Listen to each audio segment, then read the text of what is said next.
Hi, this is Mitchell Sigmund for AudioMidi.com. I'm here with Casey Young from Lexicon. He's the Western Regional Manager.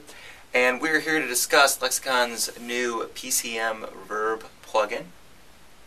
This is Lexicon's new PCM Reverb plugin. It is for RTAS, Audio Units, and VST. It's for Mac and PC. So you can pretty much get it running anything you need.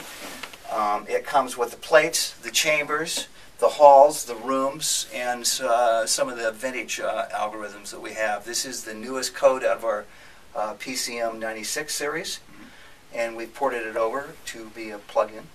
There are algorithms in this unit from the PCM 96 series.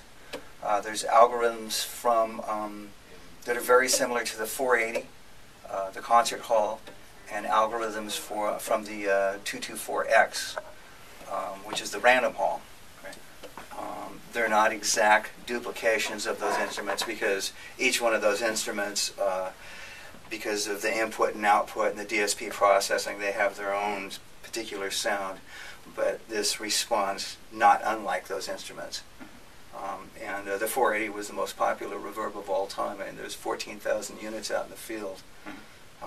This new reverb sounds pretty good. We're really happy with it, and we're going to be launching it now. Cool. Let's talk about, for users who aren't familiar with all the numbers, 224, PCM 96 doesn't necessarily mean anything to everybody out there. So some of the older units are covered. It kind of has a timeline through Lexicon units. Yeah, talk about the time frame of each. Ooh. Well, we don't need the exact time frame dates, was but just to give I an don't idea know of if I vintage. was born yet. Let's see, early 80s, 224X, mid 80s, 480, 1999, 2000-ish for the 960. And the 960 was just discontinued in February of this year. And the PCM 96 and 96S series is the replacements for all of those. They're networkable, they're larkable, you can run them from inside your DAW, Pro Tools, Logic, whatever. Okay. So talk about, for example, we'll go back to the 224. That was the first Lexicon unit?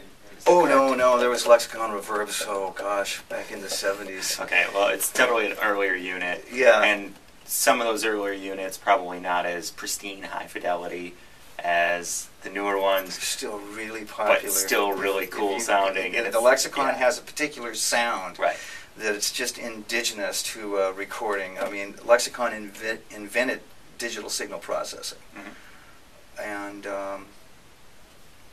you know, it's been on pretty much every hit record that you've ever heard. Right. I mean, so it's just part of the mix. It's on every film that you hear. I mean, you go into film rooms and you see these 30-foot long consoles that have like 3 960s and 3 480s and maybe a couple other products from other manufacturers. But I mean, it's always got the Lexicon products there. So that character, and even the older units to the newer ones, it's all across there. Music. Yeah. So would you say that everywhere. Some of the older units, it's more of a character sound, and it's not necessarily a super realistic sound, but it's something that's sort of made its way into pop music. I don't know about the term realistic. Yeah, that's the right way to say it. Is not. They have a certain character that lends themselves to just sounding good in the mix. Right. You know, and each algorithm has its own special sound, its own special character, again, for lack of a better word, that treats whatever you're putting into it a certain way. And the reason that we use plates for certain instruments or halls or chambers, each one of those actually has specific uses, you know. Okay. And each one of our machines has each one of those algorithms in it. You know, Right. You always see a hall, a plate, a chamber, a room. So let's move into today with the plugin. Hello. So you've taken a whole bunch of those algorithms from all the different units over the years, and you've incorporated it into a plugin now, so people can bring all that, or very close to that, and get all those characters within a plugin strictly in the box. And now they don't have to have all these different boxes, so they can lend that character. Yes. And when you open the plug-in up, you can actually see that our plug represents what you would see on one of the Larks or the remote controls. Yeah, talk for the people who don't know what the Lark is. That's a Lexicon remote control. It's the little white box that you see up on the consoles, virtually in every 4 studio. faders? Yeah. Actually, depending on which one, they have between 6 and 8 faders. Okay. This unit here, we have 8 faders right here. And you can assign these faders in any way that you want, and you can edit this algorithm. You can look at it more intensely. When you go through, you can pull up all the different functions. You can line the functions up however you want. And those faders are generally there just to give you quick and easy access on faders to the most frequently used. Absolutely, but you can line up all the functions however you want, so you can custom control the reverb however you would like. So and you can set this up with an external control surface for those people using DAWs. Yes, absolutely. This will come up on any of your control surfaces that you were saying the other day talking to Pro Tools. We are working on coming up with the new Lexicon Lark, the new Lexicon remote control. Okay. It's a big secret now that it's out of the bag for you guys. This should be Larkable as our new products, and you'll be able to network all of our new products right into the... So you'll be able to use that Lark with the plug-in as well as with hardware units? Yes.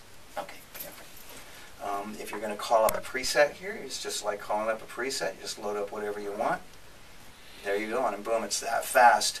To give you an idea, we have 35 tracks, and you can actually kind of see here, it's pretty much wall to wall. So it's a fairly intense session. This is a Pro Tools LE system, and it's running on an Intel dual-core 2.2 gigahertz, 3-year-old computer. So it's kind of like every man's computer right now. We have 9 instances open in this session right now. I wanted to talk to you about some of the characteristics that give Lexicon its unique sound. Obviously, the algorithms are special, and there's some voodoo there. And a couple of the known factors, the spin and wander on the tail that nobody else really seems to get, and especially in convolution reverbs where you don't really have the ability to do that at all. No, they don't have that in convolution reverbs. The Lexicon Reverb has special functions in it that has been a little bit of the spice that's the magic in the Lexicon Reverb. Spin and wander that you mentioned is only in Lexicon Reverbs, and that has to do with how the reverb reacts in a room, the randomness of a room, and that really gives a Lexicon some of its special sound.